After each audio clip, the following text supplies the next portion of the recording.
নমস্কার, আমি বিথিকা রায় বলছি। ধর্মকথা চ্যানেলের পক্ষ থেকে আপনাদের সকলকে স্বাগত জানাই। আজকের গল্প কচের সঞ্জীবনী বিদ্যালাভ। দেবতা ও দানবদের মধ্যে নিরন্তর যুদ্ধ চলত। দেবতাদের পুরোহিত ছিলেন অঙ্গিরাপুত্র বৃহস্পতি, আর দানবদের পুরোহিত ছিলেন ভৃগুর পুত্র ভার্গব বা শুক্রাচার্য। দেব ও দানবদের মধ্যে যুদ্ধে যেসব দানবদের মৃত্যু হতো, শুক্রাচার্য তার মৃত সঞ্জীবনী মন্ত্র দ্বারা দানবদের পুনরায় জীবিত করে দিতেন।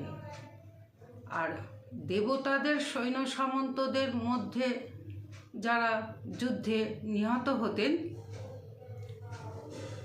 বৃহস্পতি তাদের জীবিত করতে পারতেন না। দেবরাজ ইন্দ্র বৃহস্পতির পুত্র কচকে আদেশ দেন, বৃষপর্বপুরে যেখানে শুক্রাচার্যের বসতি, সেখানে পৌঁছে তার শিষ্য হয়ে তার কাছে অধ্যয়ন করতে এবং সঞ্জীবনী মন্ত্রের শিক্ষা গ্রহণ করতে। দেবরাজ ইন্দ্রের আদেশ মতো কচ শুক্রের আশ্রমে উপস্থিত হন এবং শুক্রের চরণ স্পর্শ করে নিজের পরিচয় দেন। তিনি বলেন, আমি আপনার কাছে বিবিধ শাস্ত্র অধ্যয়ন করতে এবং ব্রহ্মচর্য বিদ্যা পঠন পাঠনের উদ্দেশ্যে এখানে এসেছি। আপনি কৃপা করে আমাকে আপনার শিষ্যরূপে গ্রহণ করুন। শুক্রাচার্য সানন্দে তাকে শিষ্যরূপে গ্রহণ করেন। কচ শুক্রাচার্যের কাছে বিবিধ শাস্ত্র অধ্যয়ন করে এবং শুক্রাচার্যের সেবা যত্ন করতে থাকে। শুক্রাচার্যের কন্যার নাম দেবযানী। দেবযানীকে খুশি করার জন্যে কচ দেবযানী যখন যা আদেশ করে তৎক্ষণাৎ সে তার ইচ্ছা পূরণ করে। নৃত্য গীত বিভিন্ন বাদ্যযন্ত্র বাজিয়ে দেবযানীর মনোরঞ্জন করে। এইভাবে অনেক বৎসর কেটে যায়। শুক্রাচার্য আশ্রমের গাভী চড়ানো এবং গাভীদের রক্ষণাবেক্ষণের জন্যে কচকে নিযুক্ত করেন। একদিন কচ গাভী চড়াতে বনে গিয়েছে। দৈত্যরা তাকে দেখতে পেয়ে চিনতে পারে যে বৃহস্পতির পুত্র কচ এখানে মৃত সঞ্জীবনী মন্ত্র শিক্ষা গ্রহণের জন্য এসেছে। দৈত্যরা ক্রুদ্ধ হয়ে কচকে হত্যা করে এবং তাকে মেরে খণ্ড খণ্ড করে কেটে তার মাংস শৃগালকে খাইয়ে দেয়। সন্ধ্যা উত্তীর্ণ, গাভীরা গোয়ালে ফিরে এসেছে, কচ ফেরেনি। দেবযানী চিন্তিত হয়ে তার পিতার কাছে গিয়ে কেঁদে কেঁদে বলেন, বনে জঙ্গলে বাঘ সিংহেরা অথবা দৈত্যরা কচকে বধ করেছে। কচকে ছাড়া আমি জীবন ত্যাগ করব। পিতা, আপনি কচকে এখনই আমার কাছে পৌঁছে দেন, ফিরিয়ে আনুন। শুক্রাচার্য দেবযানীকে বলে, তুমি কেঁদো না, আমি মন্ত্র বলে এখনই কচকে জীবিত করব। এসো কচ বলে তিনি 3 বার ডাক দেন। মন্ত্রের প্রভাবে কচ জীবিত হয়ে দেবযানীর কাছে উপস্থিত হয়। দেবযানী তাকে প্রশ্ন করে, তোমার এত বিলম্ব হলো কেন? কচ বলে, দৈত্যরা আমাকে দেখে চিনতে পারে এবং আমাকে হত্যা করে। সেই থেকে শুক্রাচার্য তাকে গরু চড়াতে আর বনে পাঠান না। দেবযানী একদিন ফুল আনতে কচকে বনে পাঠিয়েছে।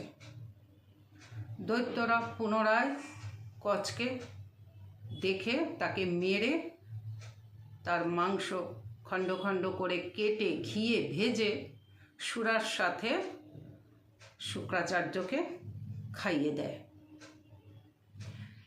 এদিকে পুষ্প আনতে বিলম্ব হচ্ছে দেখে দেবযানী চিন্তিত হয়ে তার পিতাকে বলেন, দৈত্যরা হয়তো কচকে পুনরায় বধ করেছে।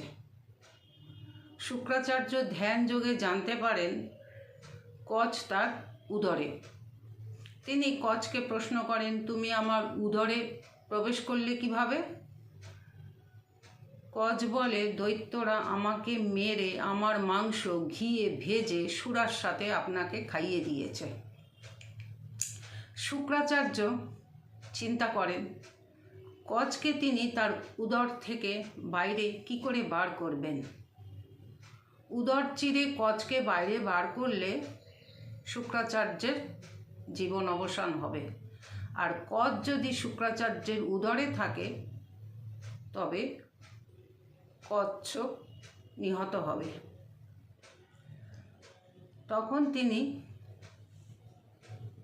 অনেক চিন্তা ভাবনা করে কচকে বলেন, আমি তোমায় সঞ্জীবনী মন্ত্রের শিক্ষা দিচ্ছি, তুমি তা গ্রহণ করো এবং আমি খড়গ দিয়ে আমার উদর চিরে তোমাকে বাইরে বার করব। এরপর তুমি সেই সঞ্জীবনী বিদ্যা দিয়ে সেই মন্ত্র উচ্চারণ করে আমাকে পুনরায় জীবিত করবে।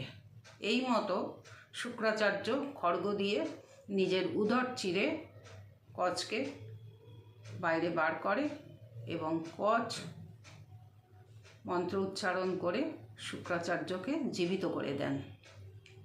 তখন শুক্রাচার্য এবার ক্রুদ্ধ হয়ে সুরাকে অভিশাপ দেয়, কোনো ব্রাহ্মণ যদি সুরা গ্রহণ করে এবং সুরার ঘ্রাণ গ্রহণ করে তবে সেই ব্রাহ্মণের ব্রহ্মতেজ তৎক্ষণাৎ নষ্ট হবে এবং মৃত্যুর পর তার নরক গমন হবে।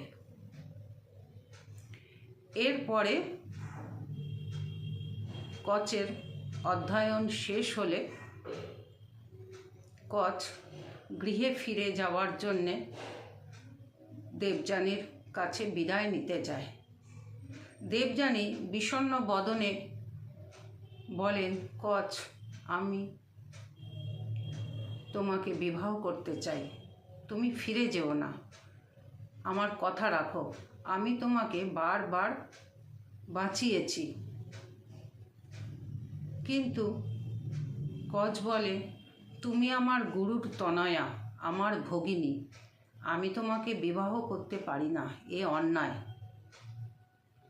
তখন দেবযানী ক্রুদ্ধ হয়ে কচকে অভিশাপ দেয়, আমি নারী হয়ে বারবার তোমাকে অনুরোধ করছি আর তুমি আমায় ফিরিয়ে দিচ্ছ। আমি অভিশাপ দিচ্ছি, আমার পিতার কাছে এ যাবৎ তুমি যা কিছু অধ্যয়ন করেছ তা সবই নিষ্ফল হবে।